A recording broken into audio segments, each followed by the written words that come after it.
It's Philosophy Talk. Why don't we start with you telling me something about yourself? What would you like to know? Whatever comes into your head. Well, you already know my name. And you can see that I'm a machine. Are we on the verge of creating a race of free, autonomous, conscious machines? Who needs a creaky, slow, fallible human brain? We could have an artificial mind. Would you like to know how old I am? Sure. I'm one. One what? 1 year or 1 day? One. Would conscious machines be our partners, our slaves, or our masters? Can robot kind and humankind coexist?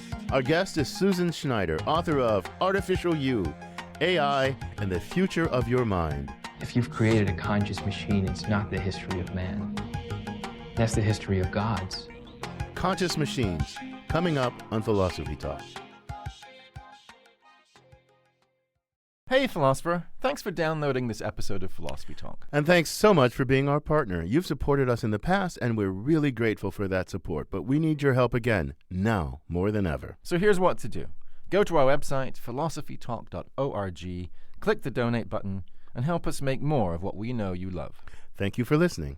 Thank you for thinking. And thank you for donating.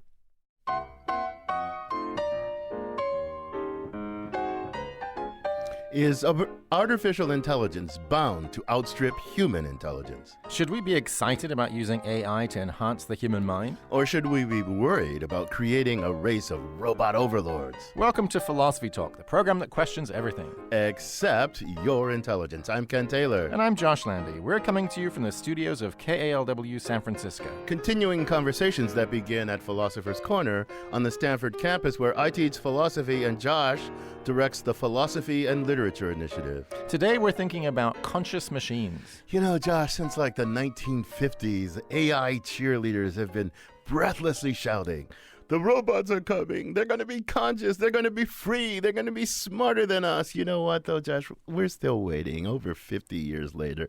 So excuse me if I don't buy into the latest AI hype. Well, you know what, Ken? It's not the 1950s anymore. It's not even 1996 anymore. 1996? Yeah, the year chess champion Garry Kasparov got beaten by Deep Blue, you know, the IBM supercomputer. Oh, God, yeah, I remember that. That's another bit of AI hype. You remember what happened to Deep Blue? IBM shut it down, right? Yeah, because Kasparov demanded to know how it worked. He was so taken aback by losing, and they didn't want to reveal to him that the decisive move that sealed its victory wasn't the result of superior intelligence as Kasparov had feared, but of a bug in the software. Okay, all right, maybe that wasn't the finest moment for AI. Okay, I grant you that. But, you know, since then, Ken, it's come of age.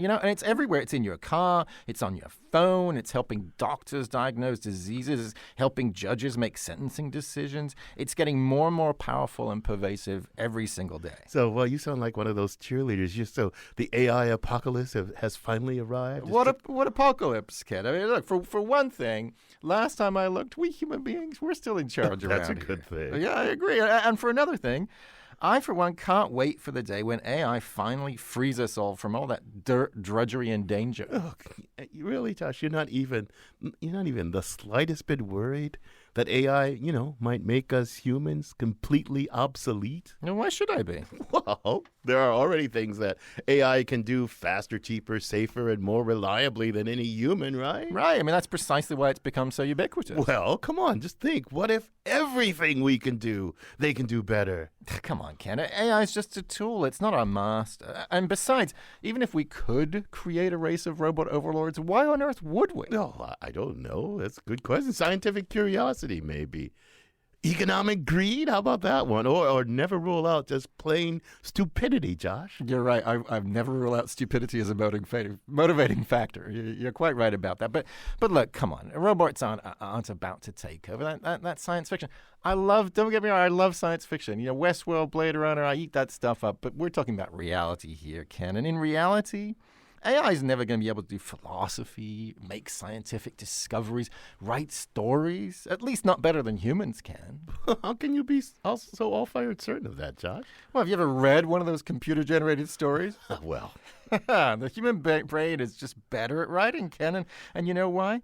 because there's something special about it. There's something special. You know what you sound like? You sound like some kind of dualist or something. What? You think like the immaterial soul is the seat of human consciousness or something? No, but I do think our brains are the biological product of millions of years of evolution, and they're finely tuned to do distinctively human things. Right? What I don't get, Ken, is why you think we can replicate all of that in machines. Well, because in the end, what is the human brain, Josh?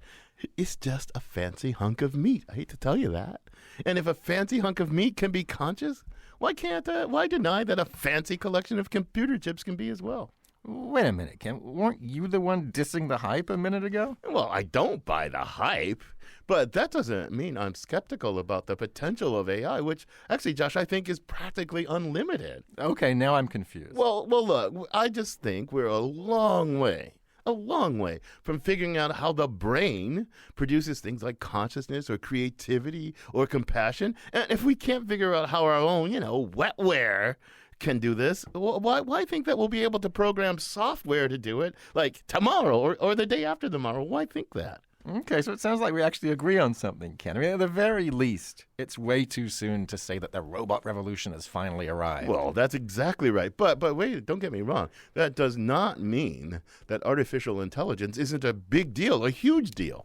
Even if it falls short of replicating full human consciousness, Josh, it still has the potential to disrupt our world for better or for worse, like on a massive scale. Maybe, but I think that's an open question. And to help us probe that question, we sent our roving philosophical reporter Holly J. McDeed to examine the impact of robot caregivers on the way we provide services for an aging population. She files this report. In the 2012 film Robot and Frank, a son hires a robot to take care of his dad so he doesn't need to. Frank, you need a project. Today we're going to start a garden. I'm not gardening. My program's goal is to improve your health. I would rather die eating cheeseburgers than live off steamed cauliflower. Caregiving machines have been wandering out of films and into the real world for decades. There are machines out there that patients trust and depend on. Are you having trouble catching your breath? No. Dr. Corey Kidd is the CEO of Catalia Health and the creator of Maybu. I am glad to hear that you are not having trouble catching your breath. Maybu is a cartoon-like robot the size of a coffee pot. She talks to patients, keeps tabs on their health, and reminds them to take their medicine. We're very deliberately not trying to build something that looks like a human. This thing is bright yellow, has plastic eyes, and a screen on the front. Dr. Kidd says roughly half of adults in the United States are dealing with chronic pain every day, and there's a rising number of elderly people in need of care. If we need to interact with many more people much more frequently, we'd have to have basically the rest of the population all working in healthcare to even attempt to do that. And that just doesn't make sense for anyone to try to solve it that way. Robots are filling the void when we can't. Like Pero, a robotic baby seal. Back in 2014, KLW's Angela Johnston visited a veterans hospital in Livermore, California. Patients with dementia stroked a robotic baby harp seal named Pero. Kathy Craig, a therapist at the hospital, says Pero helps patients stay calm and open up. They'll start talking to the Pero, they'll talk to other people, it'll brighten their mood, and if they're maybe at a risk of wandering and getting lost, they'll, instead of that happening, they might sit down with Pero for a while and spend some time with it. But there are still ethical concerns around robots who care for patients. Shannon Valor teaches philosophy at Santa Clara University. She worries that we're outsourcing the difficult job of compassion to machines. What happens to us? What happens to our moral character and our virtues in a world where we increasingly have more and more opportunities to transfer our responsibilities for caring for others to robots? Robots haven't mastered empathy. Like earlier this year, when a 78-year-old man in Fremont, California, learned he was about to die. A robot rolled into the hospital room, and a doctor on the screen broke the news. The man's daughter was there, and she was outraged by the lack of compassion. The doctor said that there was no lungs left, and that he was needing to have comfort care, and that would entail a morphine drip until he died. Dr. Corey Kidd, who designed Maybu, the healthcare companion robot, agrees people are not off the hook. Maybu can forward information to doctors, but it's still up to human professionals to decide what treatment is best. Kidd doubts that conscious machines will ever take over hospitals. Fundamentally, we don't even know exactly what that would mean to create a machine that is conscious. If we're looking for a definition of consciousness, we could try asking a robot. But if we don't know the answer, the machine probably hasn't been programmed to either. For Philosophy Talk, I'm Holly J. McDeed.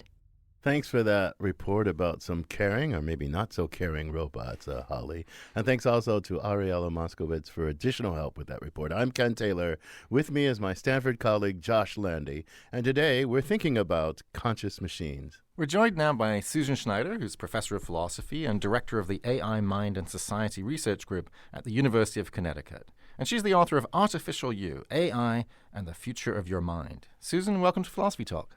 Hello. So, Susan, philosophers, this is stock and trade for philosophers. So you don't have to explain me why a philosopher would be interested in this. But I wonder what first made you particular and interested in this topic? Well, my first book was on the computational nature of the brain, and I didn't really think too much about consciousness because it's such an incredible topic. It's so difficult. And then I started to teach courses on the nature of conscious experience, and I began to appreciate the depth of the puzzle as to why it feels like anything to be us. That's such a great question. I mean, another question, obviously Ken and I were batting around a moment ago, is how we should feel about the coming future, right? I mean, obviously we don't know whether it's possible to create an AI that's conscious, autonomous, and creative, but if it was, should we welcome that or should we fear it? It depends. We don't understand whether we could create conscious machines, and we've really never detected consciousness in the machines that we have. So we don't know the impact of consciousness on the overall machine architecture. I think we would actually have to see what consciousness does to a given AI. Well, why do you put it that way? I would think whatever consciousness is, whatever autonomy is, whatever freedom is, we know that, or we think that humans have it. There are some who doubt those. But if we create a bunch of artificial machines that have this thing, let's assume we can do that. I mean, that seems like an amazing thing, right? I mean, and is that a good thing or a bad thing? A whole new race of conscious, autonomous, creative thinking beings capable of compassion or lack of compassion. Should we say, yay, that's really cool? Or should we say... you haven't watched Blade Runner, Ken? I mean, you think it's going to be yeah. great? They're not going to rise up? Well, I'm asking Susan what she thinks. I have deep thoughts about this, but I'm asking Susan what she thinks. I think, Ken, you're right that it would be exciting to create AI mind children in a sense, but we would have special ethical obligations to sentient AIs that we wouldn't have to AIs that weren't conscious. Because if we create conscious beings and force them to work for us, or even tweak their systems so all they want to do is work for us, why then that's we do akin that? to slavery. I mean, what's wrong with that? Well, it's akin to slavery. But wait a minute. Yes, that would be the point. These would be the coolest tools imaginable. But you can't use a human. Yeah, but there are things about humans. Humans don't like being enslaved. Suppose these things, we program them to be as human as we could, but we add it. They like being our tools. They like being our slaves. They're perfectly content. Why shouldn't we do that? Well, that's a great point. It reminds me, though, of Brave New World, right? I think there are huge ethical issues here. So, Aldous Huxley's famous novel that many of us read, say, in high school, depicts a civilization where the lowest rung of society is genetically altered and instructed to take soma every day so that they want to accept their place in society. And, the point of that was it was unethical. And I think if we create sentient beings that are at that level of intelligence, the very same issues would arise if we decide to tweak their programming. Yeah, but they wouldn't have any biological destiny, and it's up to us to design them. That would be the point. That's why we would do it, because they wouldn't have a biological destiny. They would just be tools, and we'd build into them what we want. Ooh, biological destiny. Well, they evolved. It wasn't through Darwinian evolution, but they did evolve in a sense, and it still feels like something to be them. I mean, philosophers can debate the issue of what destiny is, but it gets down to the point that it's unfair to mistreat sentient beings. Yeah, you're listening to Philosophy Talk. I'm not sure I agree with you. You're listening to Philosophy Talk. Today, we're thinking about conscious machines with Susan Schneider from the University of Connecticut. Where is the AI revolution headed? Will humans be ruled by robot overlords? Or will we be the tyrannical masters of our robot slaves? The robots are coming, but where will they lead us? When Philosophy Talk continues.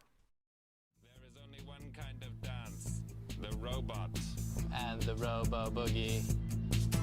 Oh yes, two kinds of dances. Finally, robotic beings rule the world. The humans are dead.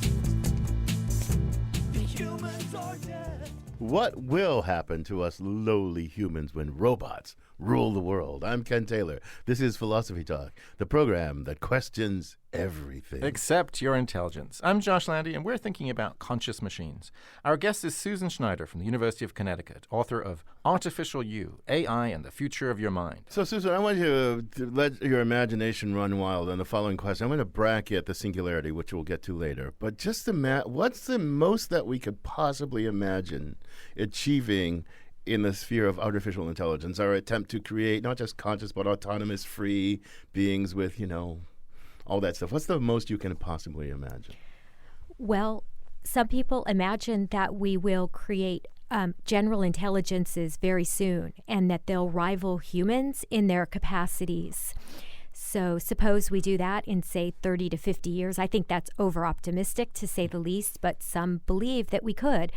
And then the next step would be to create beings that surpass us in a variety of ways until we sort of reach super intelligent AI that is smarter than us in every respect. Yeah, what about AI that is completely autonomous in terms of, moral autonomy? AI that is completely autonomous, AI that is conscious, AI that has compassion or lack of compassion, AI that sets its own ends, that can see itself as part of the kingdom of ends. Can we imagine AI? I mean, all these things, AIs with a self in the same sense that human, AIs that are persons. Can we imagine the full bag? Can you mag of human tricks and more? I think because intelligence is just one part of it. Yeah, Ken, I think we can envision it because science fiction has been so good to us, right? We can think of iRobot or Ex Machina, but I'm not sure if it will be technologically possible to create conscious artificial intelligences.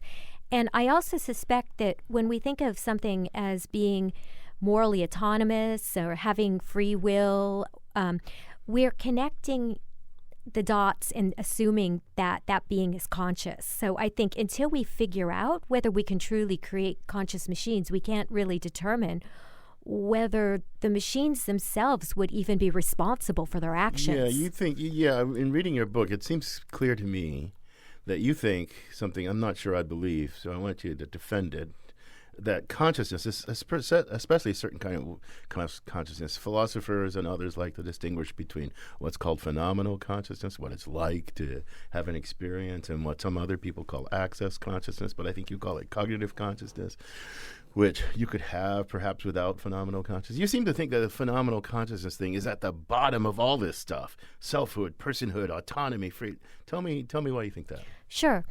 By phenomenal consciousness, people mean just the capacity to have conscious experience. So it feels like something to be used. So when you smell the aroma of your morning espresso shot, my favorite example, or see the rich hues of a sunset, or have a headache, you're having conscious experience. So that's what phenomenal consciousness is. And I think from a moral standpoint, if a being is conscious, it means that they are ethically special. We need to protect their interests. They need special consideration that things that aren't sentient beings, like tables and chairs, forests and whatnot, don't have. And it doesn't mean that those other things can't be very valuable or important.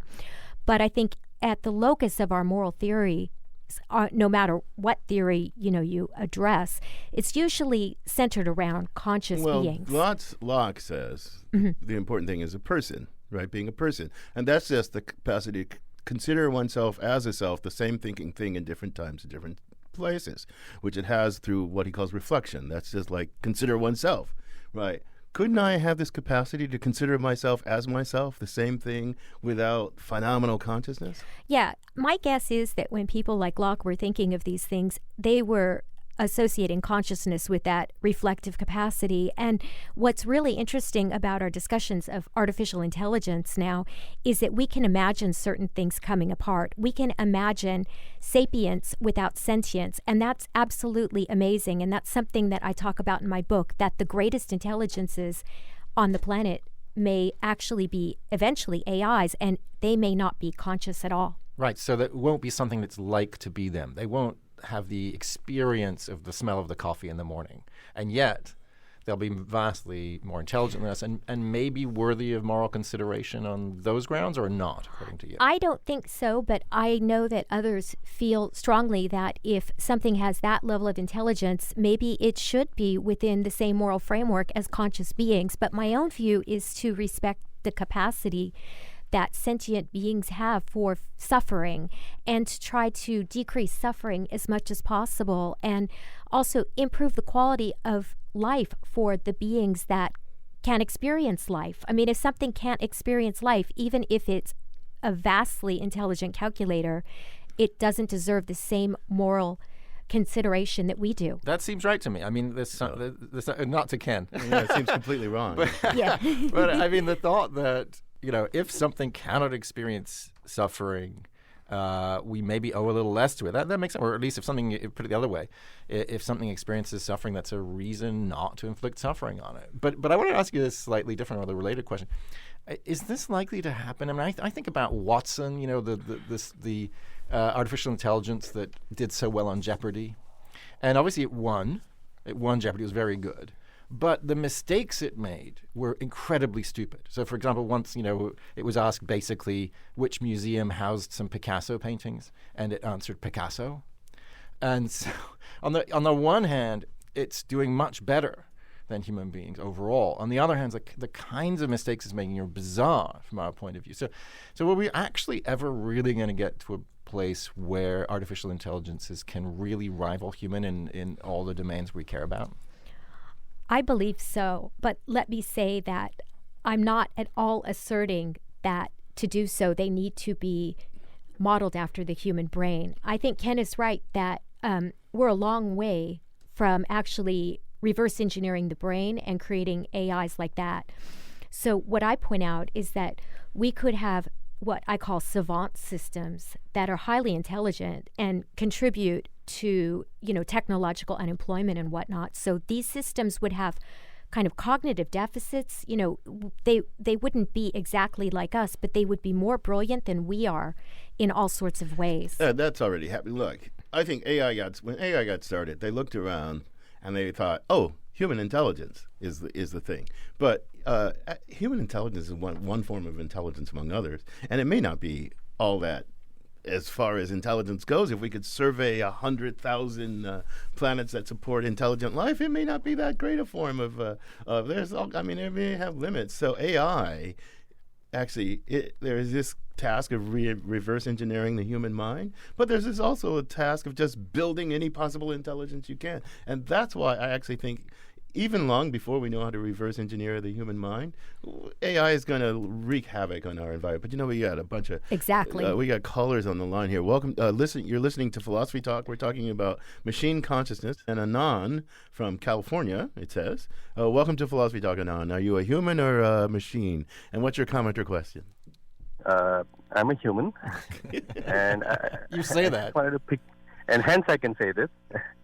So I wanted to pick up on something that Susan mentioned about sentient beings and it being morally, ethically wrong to, if at all possible, create sentient beings that are slaves, right? And I recall you mentioning that you don't entirely agree.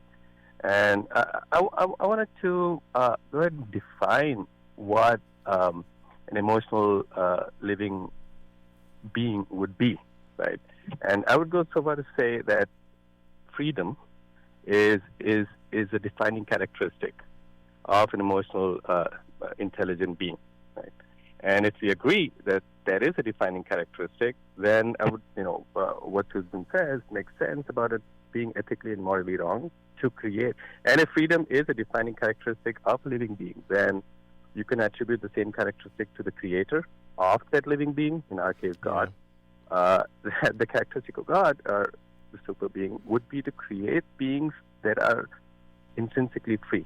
Okay, right? Anand, this is a good point, and I'm going to press Susan on it. Susan, Anand thinks it's not so much. I don't know, but I'm going to put words in his mouth, I think, but they're meant to be friendly words. It's not phenomenal consciousness that's the issue. I mean, that may be among the issues, but it's freedom and the presence of freedom, which isn't just a matter. There are lots of phenomenally conscious beings that don't seem to be free. It's Jean-Paul freedom. Sartre would like this argument, right? Yes, exactly. We're free. Freedom is a value for us. Exactly. And depriving us of our freedom is a wrong. Exactly. That's the essence of who we are.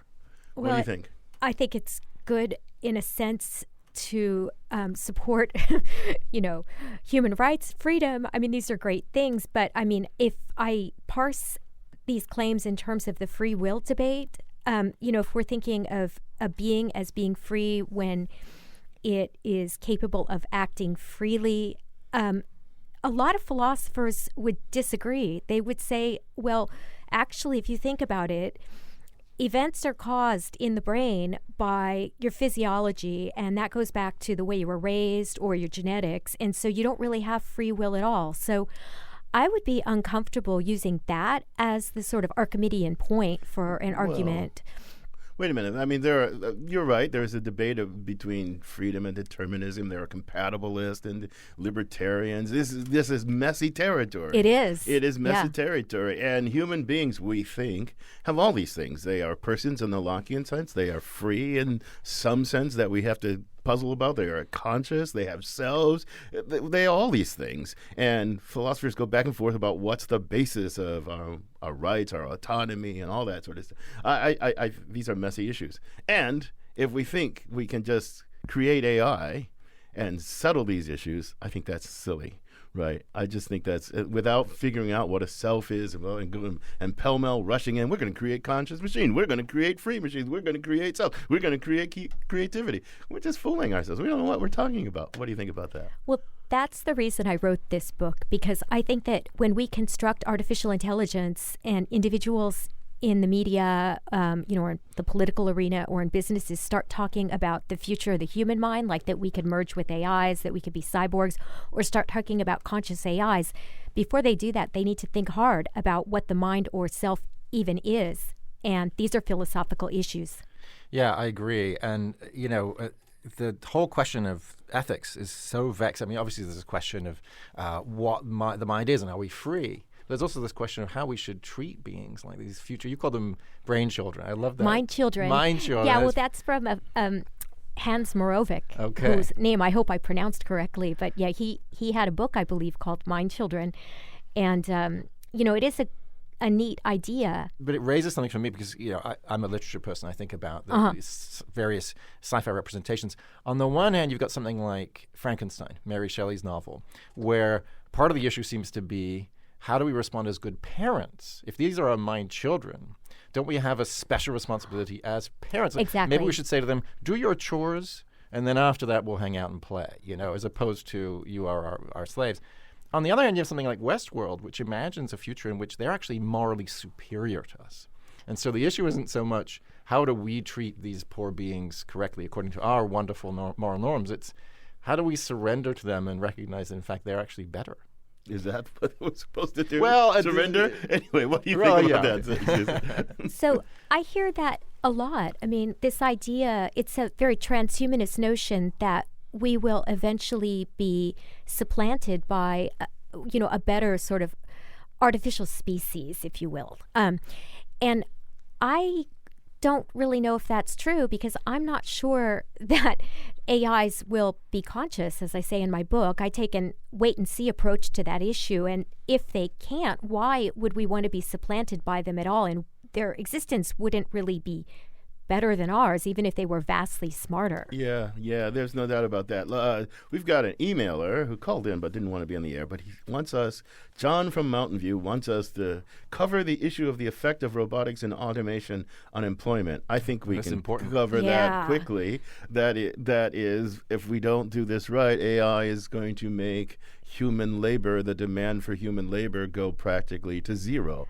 in some time frame. Yeah. Do you agree or disagree? I'm extremely concerned about that, and right now I meet with Congress all year on a regular basis, and we've been very concerned about technological unemployment. And I think, people can talk the retraining talk. I mean, I hear that on both sides of the aisle right now in D.C., but the real problem happens when and if we create general intelligences that rival us in every way. I mean, the AIs will be vastly cheaper than human labor. But you don't even need general intelligence. You just need whatever humans can do, right? There is some AI that can do it better, right? So there's this at Stanford. There's Andrew Ng's group who's doing this Chess Next.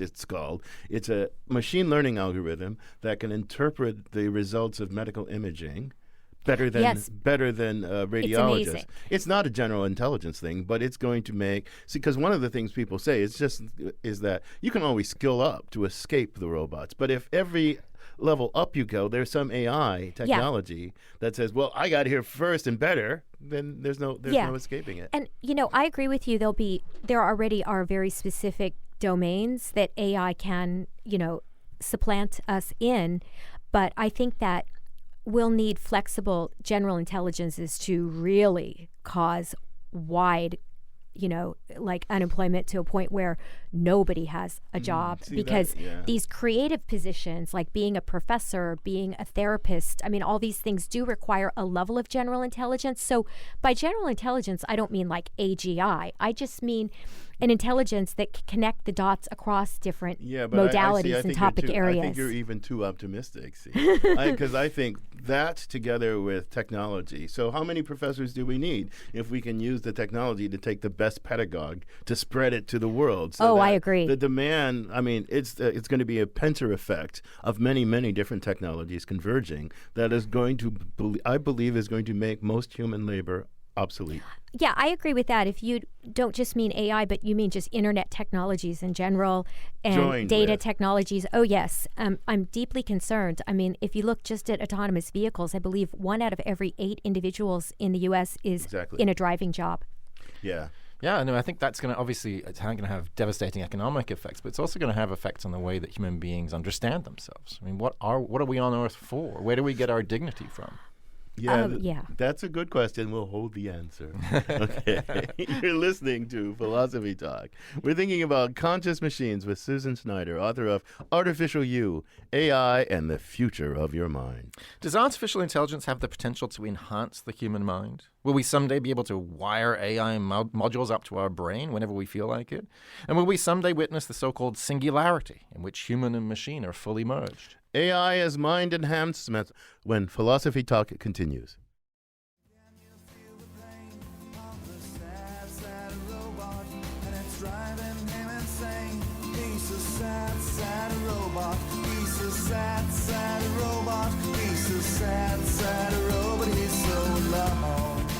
Would a thinking, autonomous, conscious machine be anything more than a sad, sad robot? I'm Ken Taylor, and this is Philosophy Talk, the program that questions everything. Except your intelligence. I'm Josh Landy. Our guest is Susan Schneider from the University of Connecticut, and we're thinking about conscious machines. So back to the thing that we were talking about just at the last segment. John Stuart Mill is actually one of the first people to... in Unliberty, he says something like the following. I don't remember the exact quote. Suppose it were possible, he said, to get ditches dug, wars fought, cases tried, prayers said, churches built by a race of automata in human form. Then he goes on to say, well, why would we do that? Because if we did that, it would not make us as humans better. Our work is us. So the question should always be, how do we make us better? How do we perfect humankind? So I ask this question. People think about, AI is mind enhancement and all that sort of stuff. I mean, can AI really make us better? I mean, that's the real question. Would turning over all this work to machines make us better off? or would it make us worse off? Would augmenting our brain with this technology, would it make us better off? Would it perfect us or not? So what do you think about those kind of issues? Well, I think AI regulation is absolutely crucial so that the future of artificial intelligence involves AI used for human flourishing. So in the context of technological unemployment, it would be super important to make sure that we reconceptualize work and have actually a good life and understand that it's time for us to spend time with our families or develop hobbies and understand ourselves differently. And to get there from here, we need to make sure that there are safe, regulations, safe uses of these technologies so that humans just aren't unemployed and treated as if they're absolutely worthless. I have the same worries about the merging idea, right? I mean, there's part of me that's very excited about the idea of the brain chip, right? I could remember everybody's name. This would be amazing. I mean, almost godlike capability to know things and so on.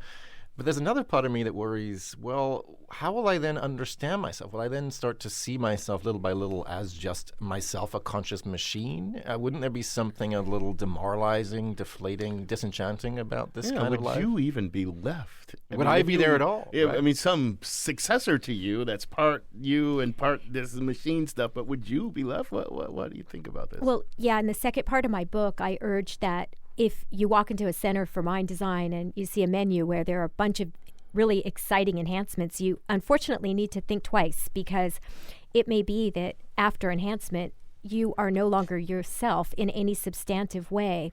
And of course, on top of that worry, there's also worries about privacy of thoughts, cybersecurity. I mean, look at how our data is treated now. I mean, can you imagine if your thoughts become the new economic commodity? Oh, God. Yeah. Thought crime becomes real. Totally. It could be a total cyberpunk dystopia. Right. We've got a caller, Ovi from Oakland. Welcome to Philosophy Talk. Ovi, what's your comment or question? Yes, thanks for taking my call. I wanted to bring up the whole concept of automated feudalism. So this is more of a political aspect or a political economy aspect where you're going to have mass unemployment and very few people at the top who are going to be running things. And I find that in your program, you studiously avoid any setting of the context of political economy. No, we don't, Ovi. That affects the way we think, the way we see ourselves, the whole 9 yards. In a capitalist society, it's all about capital accumulation. Yeah, Ovi, it's all about capital accumulation. You folks studiously avoid something. No, thanks for the comment, Ovi, but I plead not guilty to studiously avoiding political. Indeed, I said, and I believe that one of the things that drives us to want to create really sophisticated AI is that I know none of you like this. It's not just greed. We have always wanted complicated tools who are slave-like. A slave is the coolest tool imaginable. But human beings don't want to be mere tools to one another. And should not be. Right, and so they always revolt. Okay, AI, disaggregate certain features and aggregate certain features. And then what will it allow us to do? Reintroduce slavery under another name. And that's a capitalist, I'm going back to OV, that's a capitalist imperative. Marx said as much, wage slavery. Well, the slaves don't have to, if you don't give them the capacity to form a certain kind of consciousness, then, well, you just get along. I think that is part of it. So I'm on OV side. Yeah, and in fact, you have to ask in this context, who would own the means of productions? It's actually whoever has the IP property rights on the algorithms. And that indeed is just a few people. And, when you think about the impact on the global South, when there may be actually no owners of the means of production there, you really have to worry, what is going to protect individuals. And think of what slavery did to poor white Southerners, right? It held them, they may have think they benefit from it, but actually it made them answerable to the owning class because they couldn't compete for certain labor, so they had to take what they were offered. So it not only enslaved them. Okay, so if we have a race of robot slaves, and then we have a decrease in the demand for human employment, what does that do How does that change the relationship between the owners of the means of production, who can now say, well, I'll just replace you by a robot if you don't like it? I think it's I think OV is onto something very, very deep. Very deep, and we also need to think about political stability. I mean, think about the impact that Rust Belt voters had on the election. Now think if the whole country feels completely alienated. Which goes back to Mill. Why would we do this if what it's going to do is make us as a species worse off rather than better off? But we've got Malcolm from Oakland on the line. Welcome to Philosophy Talk, Malcolm. What's your comment or question? Hi. I'm going back a little bit in the conversation, but my my question rather is, aren't the ethics different in between a case where you take a being that's already complete, whether we like it or not, and you remove something from that being, compared to another being that only has ever as much as you decided to give it exactly in the first place? Excellent question, Malcolm. That's the point. That's you and I are on the same side. Susan, what do you think? That's why it's not Brave New World. That's why it's not Brave New World, right? I said in one way. In the other, Brave New World, you're denying people something, their destiny or something like that. But you decide what the destiny of the robot is. What do you think about that? I think it's just not a good idea to create sentient beings and then tweak them so that all they want to do is please us. I think we have to also think about the benefit to the quality of life of the being we're creating. I mean, if it feels like something to be them, but they're kind of warped and they just want to serve us. So if you watch Westworld? Brilliant. Yes, of course. Brilliant stuff. Yeah. And I think it shows something. It's really complicated. It's way more complicated than even the most complicated robot dystopia stuff. But it's got an element that recurs throughout AI dystopian fiction. That is, we think we can find the sweet spot where these robots will be really, really cool and be very human-like tools and like amazing human-like tools. But they'll lack this thing, whatever it is that makes humans resist being turned into tool. But then it's really hard to figure that out. There's such a complicated bundle and if we give them this, they will just on their own evolve. And that's why it's so dangerous. Especially if they get smart enough so that they can rewrite their own code. Exactly. As the character Maeve does in Westworld. Exactly. Right? What if they can rewrite their own code? Or what if it turns out that things like consciousness are emergent properties? If you just keep getting smarter and smarter, boom, eventually automatically consciousness just gets added in as an automatic byproduct. Then, boy, we're in real trouble if we try to design them, as Ken was saying. Well, we got it just right. We hit the sweet spot. What do you think, Susan? I think this makes it incredibly important that we develop tests for artificial consciousness, and that's why I work on such tests at Princeton and elsewhere and talk about them in the book. And Could you give an example? It's really fascinating. How do you test for that? Here's one.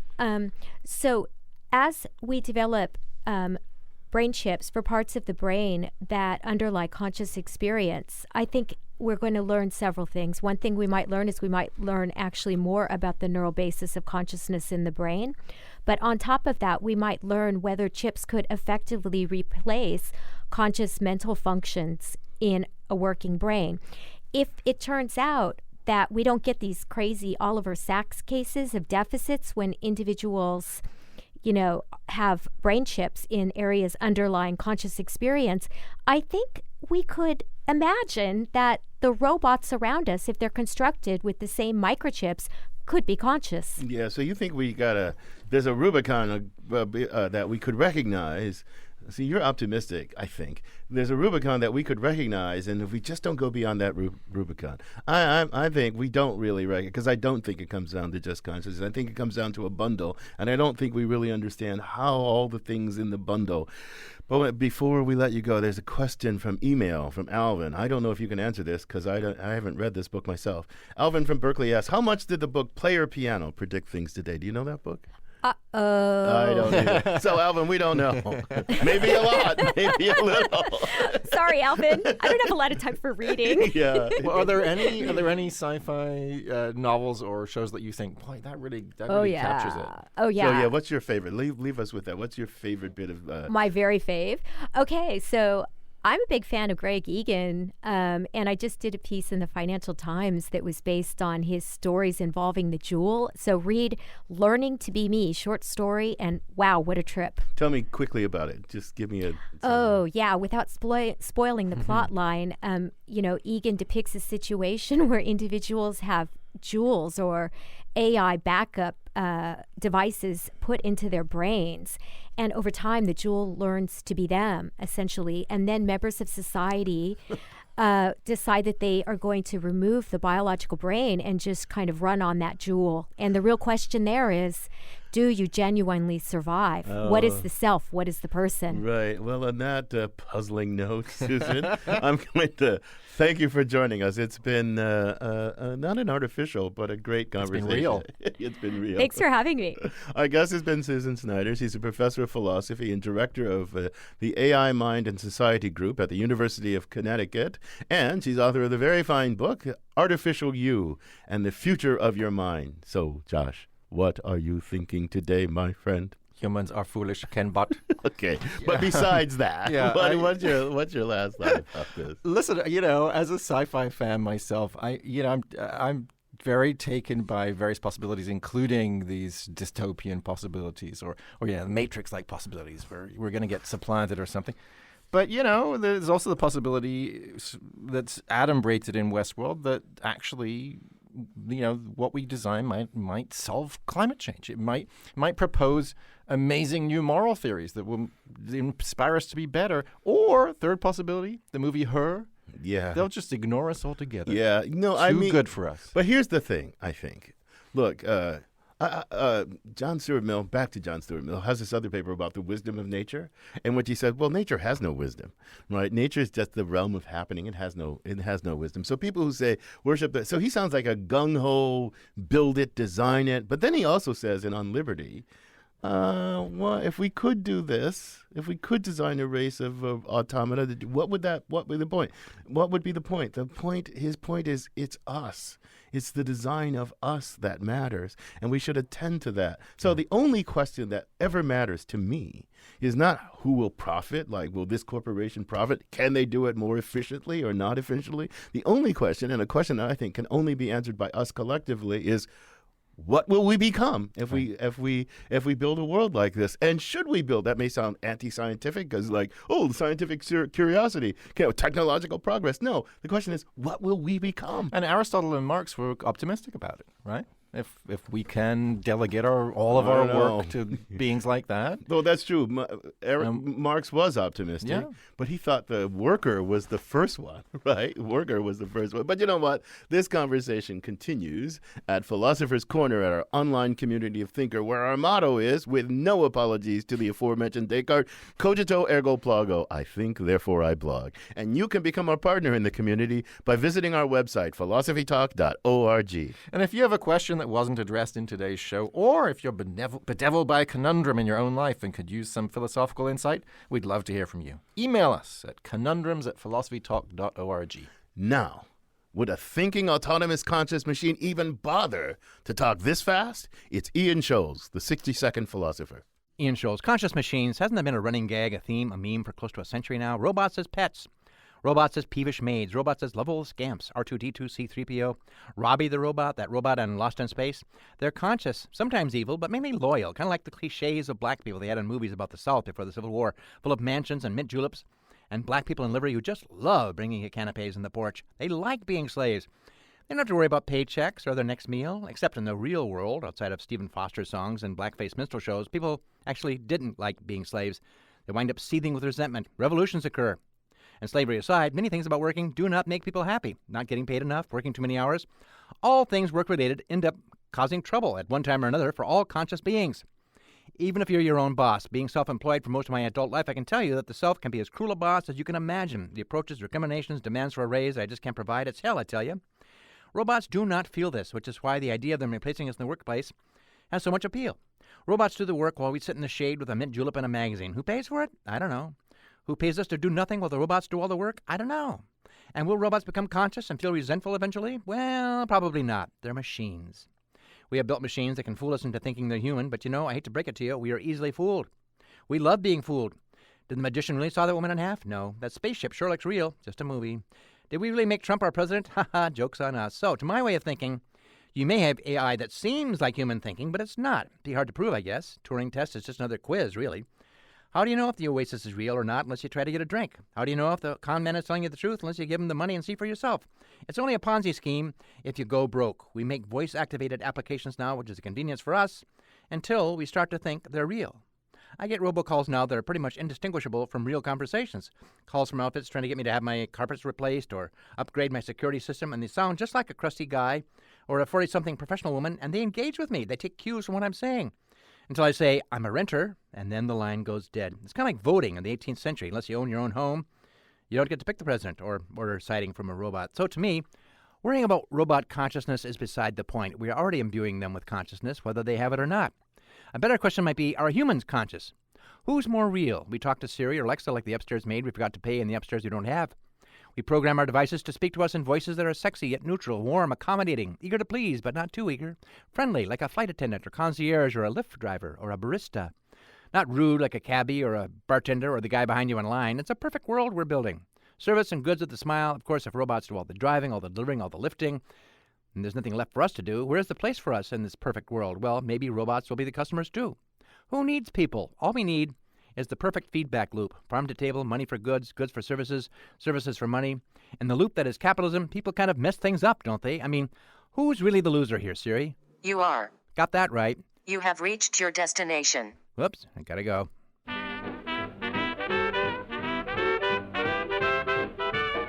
Philosophy Talk is a presentation of KALW, Local Public Radio, San Francisco, and the trustees of Leland Stanford Junior University, copyright 2019. Our executive producers are David Demarest and Tina Pamantuan. The senior producer is Devin Strolovich. Laura McGuire is our director of research.